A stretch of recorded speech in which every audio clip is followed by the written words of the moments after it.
Good morning प्यारे बच्चों, मैं हूं आपके एजुकेटर पूर्णिमा और हम करेंगे वर्कशीट नंबर 55। सब्जेक्ट आपका सामाजिक विज्ञान में अर्थशास्त्र है, क्लास आपकी 10th है और डेट है 19 नवंबर। बच्चों ये वाली वर्कशीट मुझे बहुत ही पसंद आई क्योंकि इसमें हमें क्वेश्चन की फॉर्मेट में सारी चीज़ें करनी है, तो ये आप बहुत ध्यान से समझेंगे। मुद्रा एवं साख, तो ये वर्कशीट एक तरह से रिवीजन पर्पस वाली है क्योंकि हम ऑलरेडी ये सारी चीज़ें सीख चुके हैं, तो एक तरह से रिवीजन यहाँ पर हो रहा है आपका, ठीक है ना। मुद्रा के आधुनिक रूपों में कौन शामिल है? तो देखो, तांबे के सिक्के तो पहले भी बिकते थे, चांदी के सिक्के भी होते थे, सोने के सिक्के भी होते थे। तो सोना तो चाहे आप किसी को आज बेच दो तब भी वो आपको सामान दे देगा। सोना तो बहुत कीमती होता है और हमेशा ही शायद कीमती रहेगा, ठीक है। तो कागज के नोट जो है क्या है? मुद्रा, यानी कि करेंसी। मुद्रा मतलब करेंसी। करेंसी हमारी क्या है? रुपया है। तो करेंसी की क्या है? फॉर्म है। बांग्लादेश में ग्रामीण बैंक की स्थापना का श्रेय किसे जाता है? तो ये मोहम्मद यूनिस को जाता है ग्रामीण बैंकों की स्थापना का श्रेय।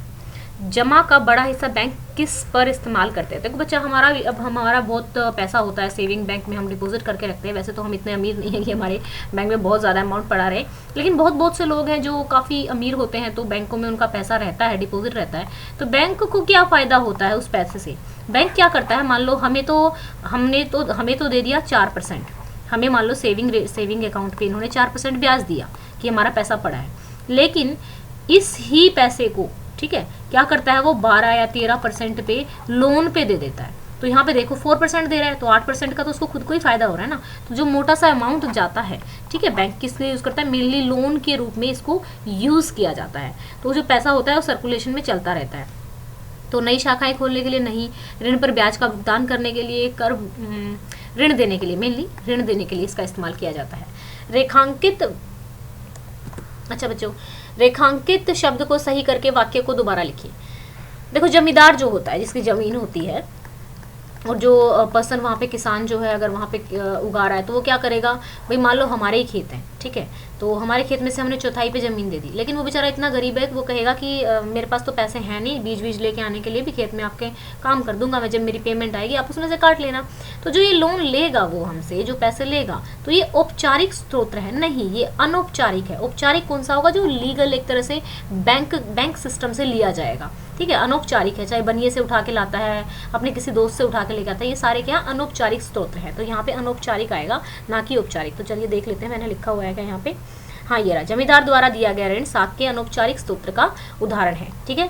अनौपचारिक मतलब कि मतलब अगर मान लो ये आप इस लीगल एक तरह से केस लड़ो कि भाई जमींदार क्यों आप पैसे वापस ना दो, तो वो क्या करेगा? आपका कुछ कर नहीं सकता ना, मतलब एक तरह से, क्योंकि आपका लिखित नहीं है कहीं पे, कोई वो चीज़ है नहीं। बट हाँ, वो पैसे वाला है, वैसे कुछ बिगाड़ सकता है आपका, है ना। लेकिन बैंक के सिस्टम में अगर लिखित रूप में होता है तो वो औपचारिक होता है। तो ये यहाँ पे जमींदार द्वारा दिया गया ऋण साख के अनौपचारिक स्रोत का उदाहरण है, इसको आप ठीक कर लेंगे। चलो बच्चा, रेगिस्तान की पूर्ति कीजिए। डैश भारत में ऋण के औपचारिक क्षेत्र की गतिविधियों की निगरानी करता है। जो रिजर्व बैंक ऑफ इंडिया है हमारा, वही सारी गतिविधियों की निगरानी करता है। तो यहाँ पे आप लिख लेंगे, इस तरीके से फिल कर लेंगे। भारतीय रिजर्व बैंक के ऋण के औपचारिक क्षेत्र की गतिविधि की निगरानी करता है, ठीक है। नेक्स्ट है आपका, नीचे दिए गए प्रश्न में दो प्राकथन दिए गए हैं, एक संकल्पना और दूसरा कारण। संकल्पना मतलब कि एक तरह से एक स्टेटमेंट दे दी जाती है, ठीक है, उसमें फिर नीचे उसका कारण दिया जाता है कि क्या इसका reason. Reserve bank of India Bharat सरकार की तरफ से मुद्रा जारी करता है, बिल्कुल जारी करता है, ठीक है। भारत की मौद्रिक नीति के संदर्भ में रिजर्व बैंक भारत सरकार को अपनी राय प्रदान करता है, ये भी बिल्कुल ठीक है। जो मौद्रिक नीति होती है, मॉनेटरी पॉलिसी होती है, उसमें अपनी राय प्रदान करता है, ये दोनों ठीक है। लेकिन ये वाला जो है इसका कारण नहीं है। कारण क्या है? Reserve bank of India Bharat सरकार की तरफ से मुद्रा क्यों जारी करता है? क्योंकि ये भारत का सेंट्रल बैंक है, ठीक है, तो सुप्रीम बैंक है एक तरह से आप ये कह सकते हैं, तो इसलिए ये मुद्रा जारी करता है। तो यहाँ पे ये दोनों अलग अलग ठीक है, लेकिन जो क है वो स का सही एक्सप्लेनेशन नहीं है, तो बी इसका आंसर हो जाएगा, ठीक है। बहुत आसान है और आप देख सकते हैं 10th क्लास में है, इसी तरीके से आपके क्वेश्चन आने वाले हैं। तो प्लीज़ प्लीज़ प्लीज़ वर्कशीट को अच्छे से करिए। And I am so happy कि इस फॉर्मेट में आगे वर्कशीट आए, तो एक्सप्लेन करना भी ईजी हो जाता है और आप लोगों को मज़ा आएगा इस चीज़ को करने में। रिक्त स्थान की पूर्ति कीजिए। चेक मदुरा के डैश रूप का उदाहरण है। तो चेक देख लीजिए, चेक मदुरा के जो मॉडर्न फॉर्म है एक तरह से, ठीक है, नई जो नवीन फॉर्म है उसका उदाहरण है ना, नई तरह से एक तरह से वो किया जाता है। तो 6th का तो आप लोगों ने कर लिया है, चेक मदुरा के आधुनिक रूप का उदाहरण है, ठीक है। तो नेक्स्ट क्वेश्चन है, नीचे दिया गया जो चित्र है, इस चित्र में आपको बताना है कि चेक नंबर कहाँ पे लिखा हुआ है। तो ये आपका चेक नंबर है, ठीक है, यहाँ पे डी इसका आंसर हो जाएगा। नेक्स्ट क्वेश्चन है, ये आपको हमें लिखने हैं। मान लीजिए कि आप यहीं पे कर लेते हैं। मान लीजिए कि आप प्राचीन समय में हैं, जब वस्तुओं को खरीदते हुए बेचते वक्त पैसे का लेन देन नहीं किया जाता था, उस समय किस वस्तु आएगा, वास्तु नहीं आएगा। वस्तु को खरीदते समय आपको किन किन समस्याओं का सामना करना पड़ता होगा। जो मैंने इंग्लिश मीडियम में उदाहरण दिया था वही ले लेते हैं यहाँ पर भी।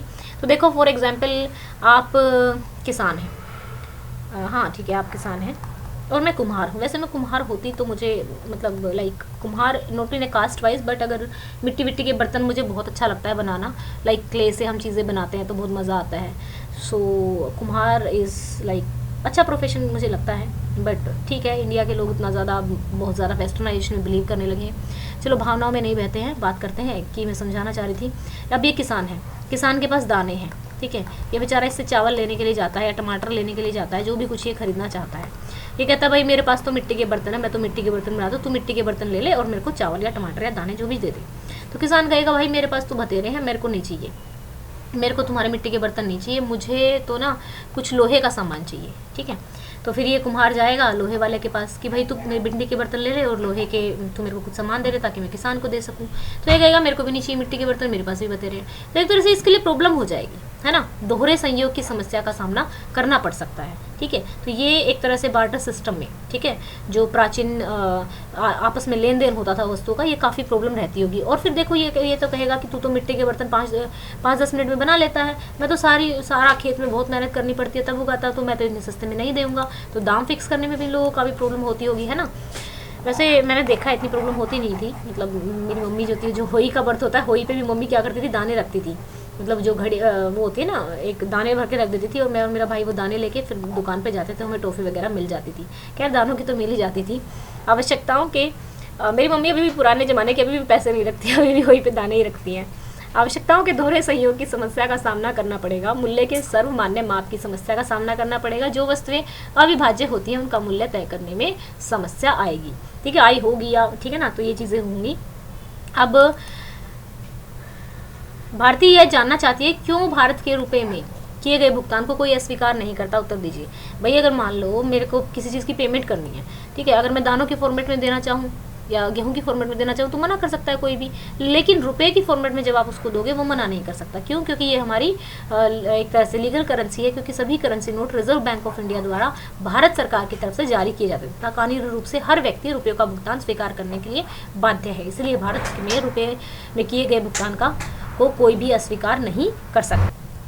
तो स्टूडेंट्स ये थी आज की वर्कशीट। बहुत ही अच्छी वर्कशीट लगी मुझे, क्योंकि मुझे एक्सप्लेन करते हुए एक तो सारा रिवीजन भी हो गया और जल्दी भी हो गया, और क्वेश्चन फॉर्मेट में जिस तरीके से पेपर आना है उसी तरीके से हो गया। तो अगर आपको मेरे पढ़ाने का तरीका अच्छा लगता है तो चैनल को ज़रूर सब्सक्राइब कीजिएगा, वीडियोज़ को शेयर कीजिएगा ताकि और बच्चे भी इसका फ़ायदा उठा सकें। एंड इस वीडियो के लाइक्स का टारगेट हम रखते हैं 1500 लाइक्स। तो अभी हम जल्दी से 90 के होने वाले हैं, और जल्दी इस वीडियोस को शेयर कीजिए ताकि हम 100 के को सेलिब्रेट करें। Thank you, have a nice day, may God bless you.